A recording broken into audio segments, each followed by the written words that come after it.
Well, welcome back, everyone. You know this is the show, the weekly show that interviews the most fascinating individuals, okay, from the world of modeling, pageantry, fashion, beauty, business, and even the entertainment industry. And today, as I like to say, it's lights, camera, action, make our world your runway. We are going to go a little bit into the business and the financial world, which is very important to everyone out there. But of course, I always like to remind our viewers, okay, that to see our show, you must subscribe to the Global Trade Chamber YouTube channel so that you can see all the shows from Make Our World Your Runway and Success Stories. And I also highly recommend you tuning into Success Stories because this show features the most amazing women in the world of business and community service. From humble beginnings to successful entrepreneurs, these women will totally inspire you.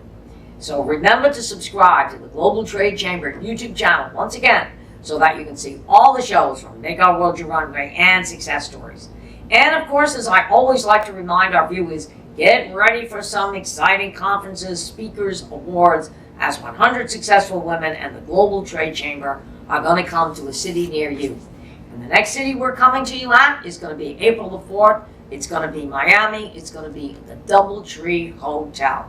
And definitely, it's a great place to showcase your business. If you want to speak, if you want to be a vendor, or if you want to attend the event, you can definitely attend for free. But you must register now because all these shows are definitely a sellout. So you can go to the website at www.100swb.com for all the information. And at these shows, there's always going to be networking, conferences, business expos, a fashion show, and once again, as we did in Boca, Make Our World Your Runway is going to go live at this event. So again, I want to tell all my viewers this is something you definitely don't want to miss. This is going to be our international show. We not only have vendors coming in from the state of Florida, but throughout the United States and around the world. So once again, go to the website, www.100swb.com for all the information. As I said, you can be a vendor, you can be a speaker, but if you just want to attend the event, it is for free, but you must sign up now. And now, ladies and gentlemen, as I like to say, lights, camera, action, we are going to go on to our show. And I have a wonderful and a very interesting guest that lives here in South Florida. And as he likes to tell people, okay, he likes it down here too. So have I since I've been here, okay? And he's been in the financial planning world going on for 5 years. And he launched his own financial workshop, and I love this name, called the Witty Wealth Workshop in December of 2023, okay? And I think he's done that because he definitely likes to help people in the financial world and see them get ahead. Yes, thanks for inviting me. I really appreciate it. So ladies and gentlemen, without further ado, I do want to welcome to Make Our World Your Runway. And in the studio with me today is Daniel Bell. Daniel, welcome to Make Our World Your Runway. I do appreciate the opportunity.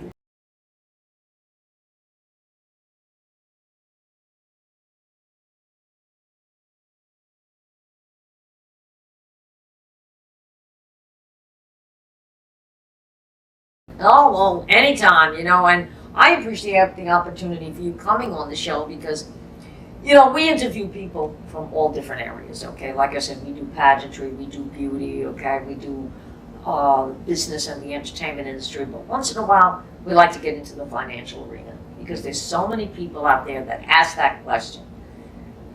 How can I create wealth? Yeah, no, absolutely. How can I not live from paycheck to paycheck?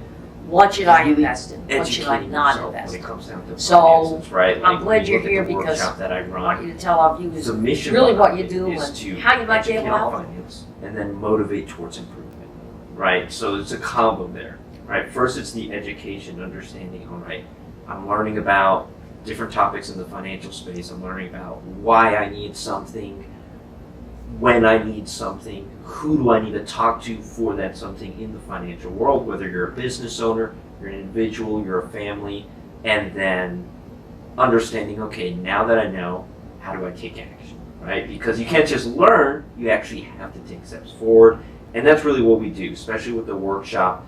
It's really bringing in guest speakers from all the different financial veins out there, from all over the U.S., and then we bring in guests from all over the U.S.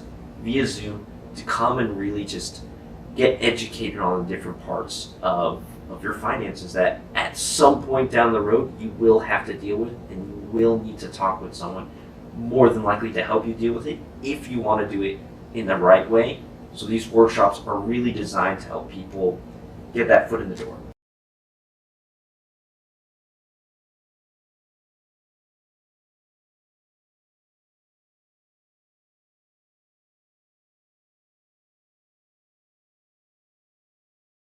Exactly, yeah, and there's so many people that don't know really what to do with their finances, okay?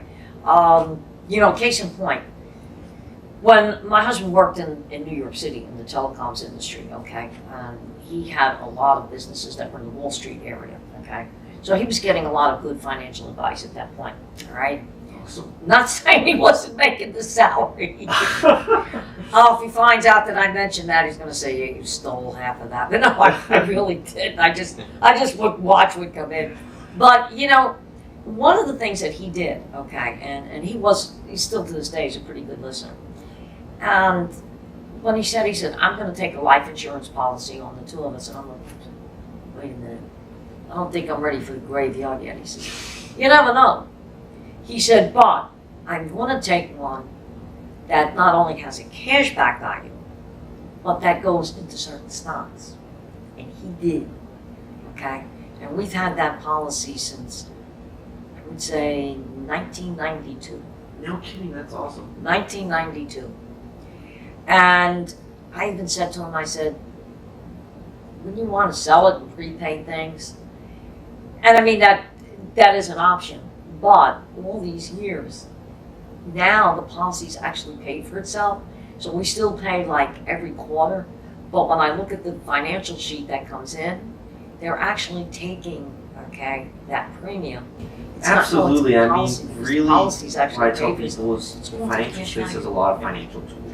And I Right? was like, Financial oh my tools God. really I take said, care a lot of of people say, Right? "Oh, life You can have a insurance policy, I financial can't tool get where involved you're in it," but using it depends on the what you take. financial hammer, if you will, to try to screw in a nail. You're going to have a lot of trouble being able to make that work. Right, But if you exactly. use the hammer to hammer the nail with with how it's supposed to be used, that's when you're going to be able to see situations, kind of like what you're saying, where you've had a policy for a long time, you're seeing it grow, you're seeing the progress, and then you're seeing, oh, you know what, now I'm not having to deal with that cost of insurance as much anymore because the policy was set up correctly Right. and you followed the plan, right? We So did. being from 1992 that you were consistently doing it, Okay. that's what I'll tell a lot of my clients. A lot of times, it's not that you have a huge amount of wealth or some super fancy job or something like that. Right. A lot of it is going to be the habits, right? I've worked with people making 150 grand, 200 grand plus. Sometimes they don't save as much as No, the person they making don't. 60,000, Exactly. right? And that's really what it's about. If you ever look at Warren Buffett, really the biggest thing that he did, yeah, he picked some great stocks, he picked some great Right. options, stuff like that. But he's been investing for about 70 years or something Oh my like God. that. Oh yeah. That's what made the difference, Oh yeah. the consistency.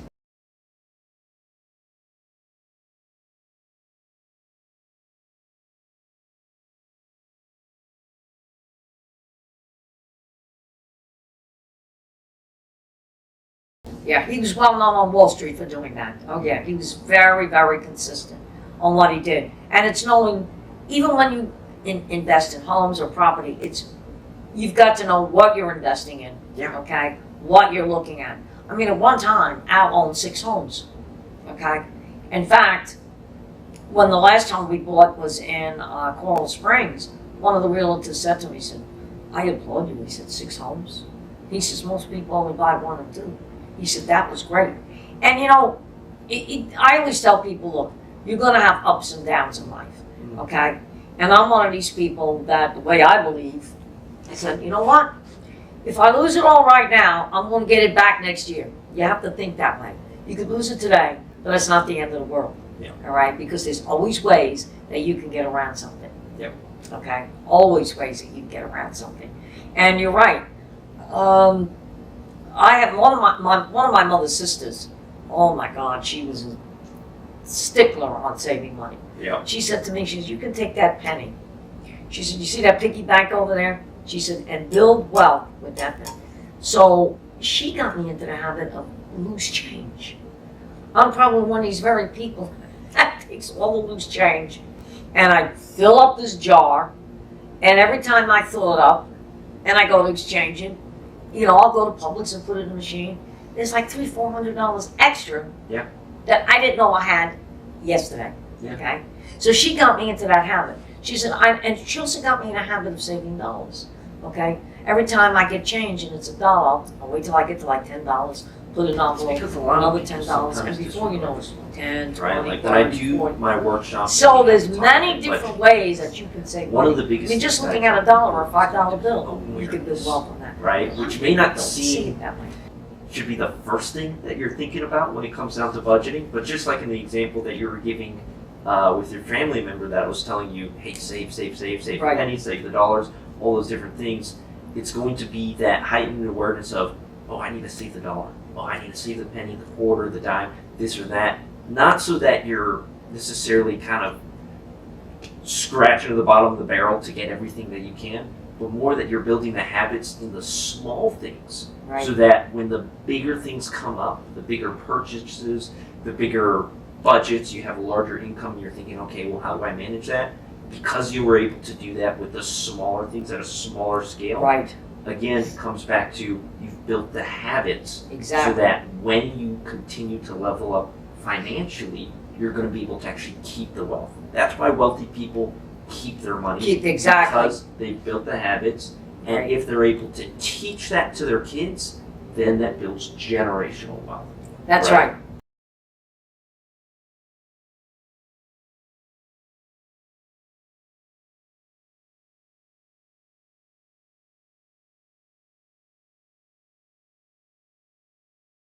That's right, absolutely. And another thing my husband always taught me, we finally taught my mother that in her older age. Okay, he said, you got the money in the bank account, the bill comes in, pay it. Why are you sitting on it? Pay it, get rid of it. Because he said, your interest is only going to build up. If it's there, you got to pay it anyway.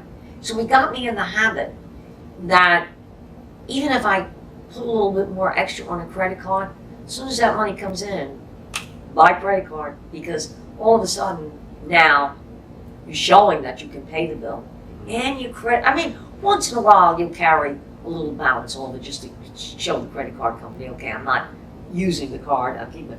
But like you said, get it to where Absolutely. I mean, it wasn't too long ago Because he where I said actually you're only had a gonna credit keep repair building it and specialist on it's my going to carry workshop over with from guest month to speakers. month. And Just unless you told get into everyone a very situation frankly, you can't do with something your like credit that. cards, But if you've got use it, them as debit cards. just get rid of it. Right? Because if you have that mindset, you're not going to get into that really nasty trap of the interest rates and having Right. that lingering debt. Because the interest rates on credit cards, if you haven't looked into that, Uh-oh. I can tell you're usually going to be upwards of around 20%. Exactly. Right? And if that starts to linger over and you start to get into the thousands of dollars of credit card debt, Right. you're going to have a very hard time building wealth, right? So when I look at people and they do have that kind of debt, a lot of times investing is not going to be the first thing you need to look at.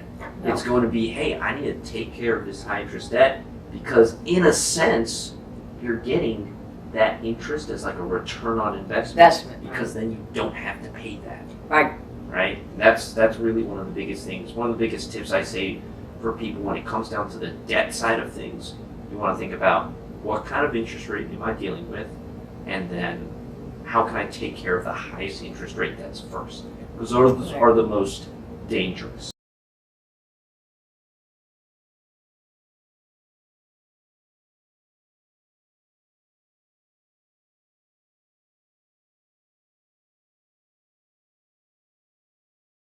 Yeah, they are the most dangerous. In fact, the funniest thing is, my mother, we couldn't figure it out. She didn't have any debts, okay? She contributed to the household when she was alive.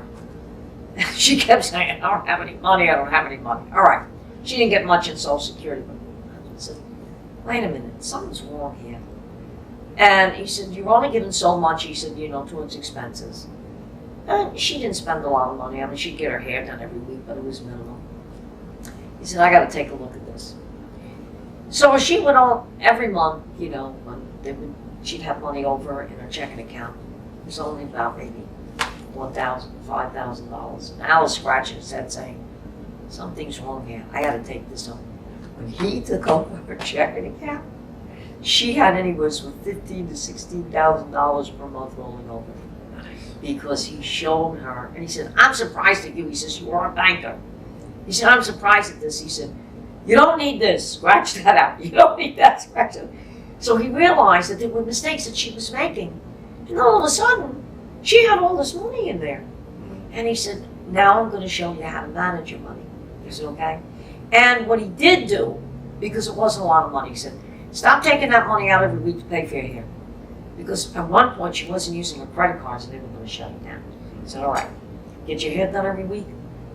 Put it on the credit card. When your bill comes, just pay it right off. And you know, a very easy way to do Rolling that over for what? people that are $200? listening, man, I Just may pay it not off. be able to, You're still using the card. remember still showing you've got sometimes to credit. pay it off. But at the Sometimes same time, that it's just happens, you especially in a don't world check. where things are coming at us He 1,000 took it miles over. an hour. That's exactly what Put it on happened. auto pay, right? You know, if you have Yes. you know, a comfortable income, you know that you know everything's kind of working in the right way for you. Go ahead and put that on auto pay, so that way you never miss that payment, which is super important. And going back to something that you mentioned there with your husband saying like, "Hey, you're a banker, you should know these different things." Bankers are not financial planners. That's All true. right, that's the reality, right? And whenever I tell people when I'm bringing in the guest speakers for my workshop and that sort of thing, for me it's very important to know who my guest speakers are, right? You know, I get to know them. A lot of times I know their family.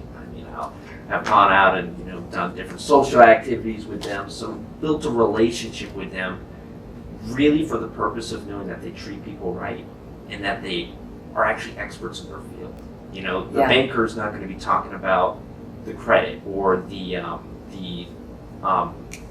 estate planning or the taxes or different things like that. We're going to bring in the CPA. We're going to bring in the estate planner, and you want to work with those professionals, even though it may cost you a little bit of money. Right. The difference in what that's going to make in working with someone that really knows what they're doing is astronomical, especially in something as important as finances, right? Exactly. You can relate it very easily if anyone has ever had car trouble, which I know Oh. everybody has.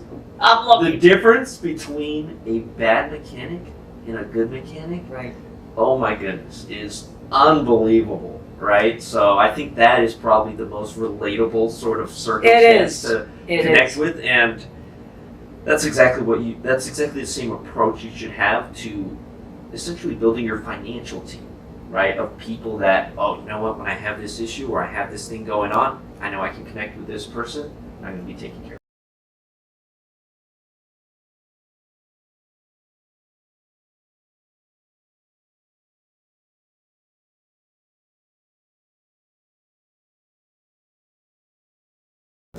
And you know, it's very true what you say there. I was kind of fortunate.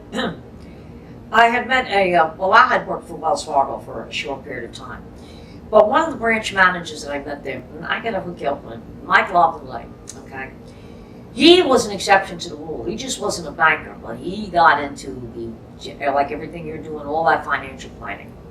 And one day I went in there, and he said to me, "How you doing with the pageant?" I said, "Well, not bad." And he said, "Let me take a look at something." I said, "Okay."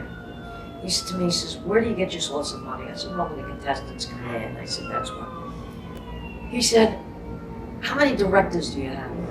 I said, "Well, right now," I said, "I have about 2 directors." I said, "One from India." I said, "One from Sri Lanka." He said, "You got to build on directors." I said, "Why do you say that?" He says, "Because they're going to pay you a director's fee. And if they want that franchise, they're going to pay it. There's your money. That's your money." I said, "You know, you're right. I didn't think."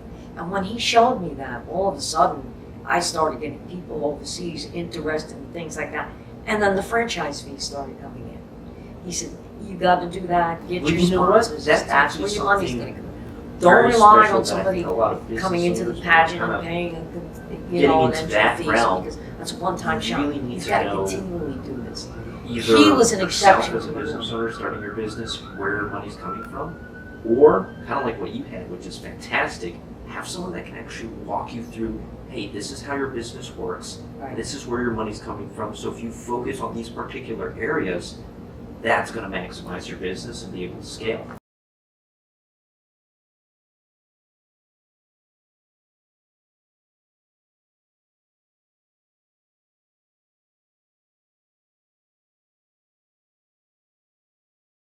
And that's why he left the bank, because he said banking is not what it used to be.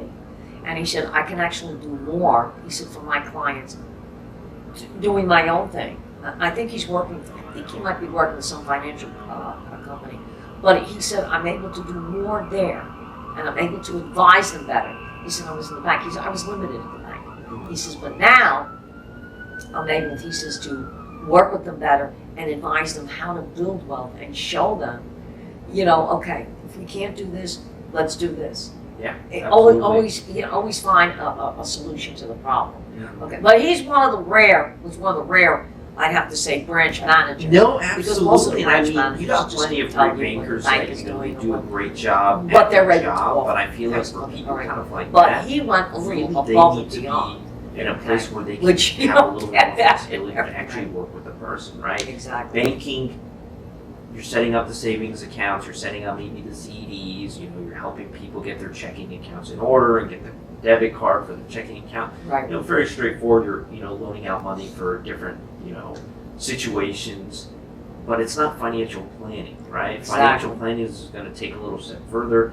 where you're really starting to build a relationship, right? This person you had a relationship with, and that's when you can really go into detail. Hey, this is what I'm doing with my business. These are the different areas that I'm making money from it. What are some ways I can help? So financial planners are going to help you. Sometimes, like that individual who is business savvy, he can tell you, hey, this is how you can, make more money. But really, business advisors, business consultants are going to really help you with that portion. And then when you make the extra cash, then you want to talk with someone in the financial planning world that's going to help you actually grow that. Yes, you want to grow that in your business as well. I think that's something a lot of financial professionals, planners, whatever, get wrong when working with business owners. Yes, your business is an asset. It is a part of your retirement. But eventually, once you get to a certain scale in your business, you want to start diversifying from your business. Exactly. Because if something happens with your business, well, then you want to have other assets. You want to have other assets, exactly. So there's different steps into it, and really the biggest thing is having the right people in the right place at the right time.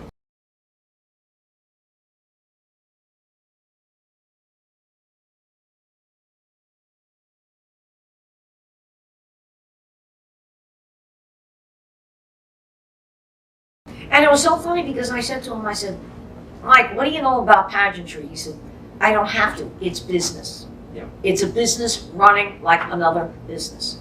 He said, so he said, when I structure any business, he said, I just look at what you're doing. He said, but protocol, it's business. He said, and that's how, he said, it's dollar to dollar, and I'm telling you how to structure this. He said, you've explained to me what you do. He said, and then when you told me you had directors, he says, that was the key. He said, because he said, that was franchise fees. Yeah. He says, and that's where you'll make your money. He said, that was the key thing. He said, and that's how I was able to kind of put it together for him. But like I said, he was an exception to the rule. Yeah. And that's why he left the bank, because he said... Yeah, it sounds like he had some talents that could have made him a lot more money elsewhere. Yeah, and he did. He made a lot more money because he said, he left. I mean, he himself, bought two cars. He used to be my neighbor. He lived in the same building as I did. No kidding. But then he went out. I believe it. They followed him. They left the bank. Travels all over. That's so true, especially in the financial space. Good guy that way, and he's got a lot. It is. It's all about clients that the bank had followed him.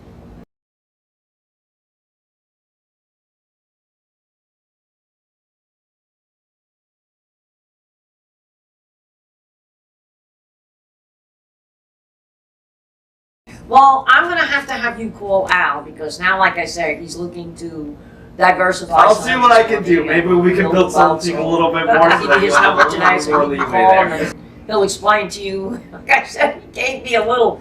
I'm always on the losing end of the stick. I get a little bit of that money to rent. You see, you're not touching the rest.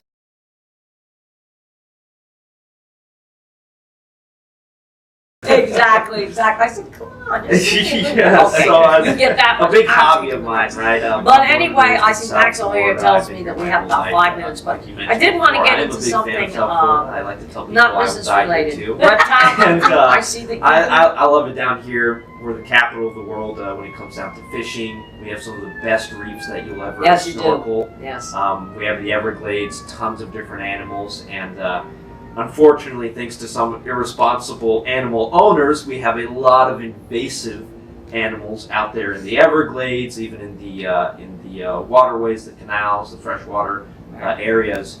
So you can find some pretty unique animals in South Florida between West Palm and Miami, which is right around where I'm at. So I really enjoy being able to get in touch with nature, being able to explore it, being able to responsibly, with the right, having a partner with you to make sure you're okay, handle certain animals in nature. The pythons and the snakes that you mentioned are highly invasive, so yes, it is actually illegal to transport them alive. Oh, Jesus. So you do need to take care of them and get rid of them. If any of you are familiar with, oh man, I'm already forgetting him.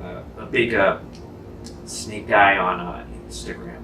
Oh yes, I know you. Yeah, yeah, you know what I'm talking I know what you're talking about. That always goes yoink with the different reptiles, animals, things like that. So I have friends that have actually gone out with him and caught all those different animals, chameleons, reptiles. So a lot of fun. Do responsibly. They do bite, and it's not fun when they do bite you, but it is an incredible experience.